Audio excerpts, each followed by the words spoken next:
Dylan Raiola just transferred to Oregon, and now he knows he won't play. This is a former 5-star, multi-million-dollar NIL QB choosing to sit on the bench on purpose. And once you understand the money, the NIL rules, and how college football actually works now, this move makes way more sense than you think. Everyone remembers how highly touted Raiola was coming out of high school, but here's what a lot of people forget. He actually went to like a couple of high schools, so him transferring in college isn't that much of a surprise. Raiola was QB ready physically at 18 years old, being 6'3" and 230 pounds, which is bigger than a lot of college starters. He actually trained with NFL-level QB coaches in high school, and his dad, Dante Moore, played 14 seasons in the NFL. The thing about Raiola was coming out of high school, he wasn't just viewed as a talented recruit, but he was viewed more as like a low-risk option. That's rare because most 5-stars are boom or bust, but coaches believed that Raiola had a high floor. Before we get any farther, let's take a minute to kill a narrative real quick. People hear transfer and immediately assume failure, but Raiola actually produced at Nebraska.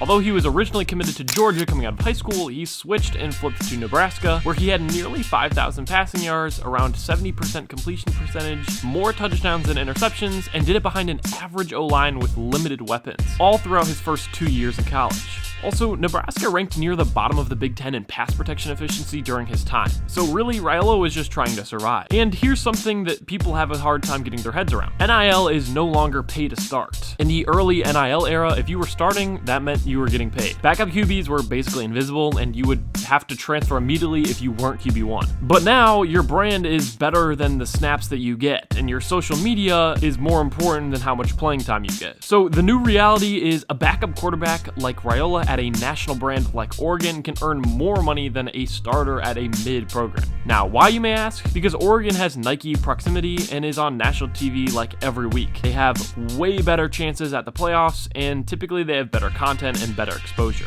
NIL value isn't really tied to depth chart anymore, it's tied to visibility and long-term upside. A lot of people joke about Patrick Mahomes and Raiola being really similar, especially after the Oregon video started circulating online, but Oregon didn't bring Raiola in by accident. So here's the strategy. Dante Moore sat for a year behind Dylan Gabriel, learning and growing, and then this year turned it on and led the Ducks to a deep playoff run as a proven starter. And now with the announcement of him returning to Oregon, Dylan offers insurance and a future for the team. And if you look back at the quarterbacks that Oregon has produced, it's actually been a sneaky good QB factory. Another significant change in college football is that now teams only have 85 scholarships, which is a lot fewer than they previously had. They have basically unlimited NIL because there's no salary cap, and the transfer portal just adds in so much more chaos. So ideally for Raiola, he would sit 1 year and then start for a year or two at Oregon and play in some playoff games. And he's actually ahead of most QB paths with the experience he already has playing in the Big Ten. And something key to keep in mind is that NFL teams care more about efficiency, scheme familiarity, poise, and arm talent, not how early did you start. These NIL collectives are moving away from pay you to come here towards paying you to stay, because constant transfers are killing locker rooms and fan trust,